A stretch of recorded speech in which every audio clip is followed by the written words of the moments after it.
माँ बाप ने हमारी परवरिश की है, हमारे लिए उन्होंने कितने कष्ट दुख उठाए हैं, लेकिन हम उसके बदले में उनको क्या देते हैं?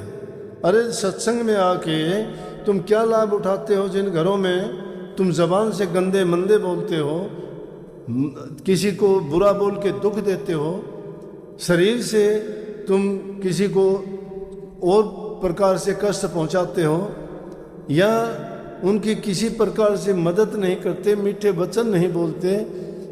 अगर कोई भी दीन गरीब दुखी है, हमें तो उसकी भी सेवा करनी चाहिए, जीव चाहे कोई भी हो, चाहे जीव कोई भी हो, जितना हमसे हो सकता है, क्योंकि अच्छा करने की उससे आदत बनती है हमारी।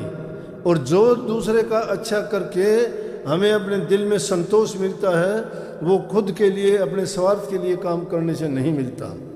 लेकिन होता क्या है कि हम जब अपने स्वार्थ में लग जाते हैं तो हमारी तरफ से दूसरा चाहे भाड़ में जाए उसके बारे में चिंता नहीं करते, उनके बारे में सोचते भी नहीं हैं। क्यों कि सिर्फ हमारे मन पर, बुद्धि पर वो लालच और स्वार्थ हमारा वही छाया रहता है, चाहे उससे दूसरे का गला कटे, चाहे दुखी हो। इसीलिए भ्रष्टाचार करने वाले, किसी से छीना झपटी करने वाले, किसी से लूट खसूट करने वाले, उनके दिल में दया धर्म थोड़ा होता है। उनके अगर दया होती दिल में तो ऐसा कभी नहीं करते।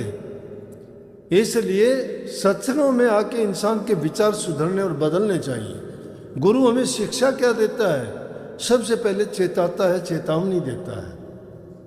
और ये बाद की बातें हैं, ये तो कि आदमी कभी उसको बताते हैं कि अगर गलत करोगे तो नरकों में जाओगे। इन बातों को अगर सोचोगे और बुद्धि की कसौटी पर उनको तुम देखना चाहोगे तो ना तो किसी ने आके नरक के बारे में बताया है, ना स्वर्ग के बारे में बताया। अगर बताया तो संतों ने बताया।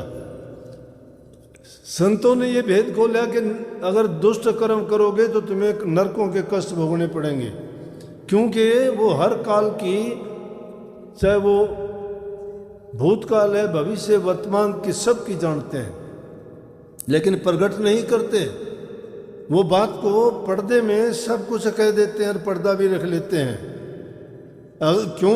वो भी एक उनके आन बनी हुई है। सतपुरुष ने जब उनको भेजा गया तो उनके इस बात का परहेज करवा दिया गया था कि किसी जीव को तुम करामात नहीं दिखाओगे। अगर संत करामात दिखाने लगे, जो बाजीगर का खेल समझते हैं संत उसको, तो दुनियादारी के लोग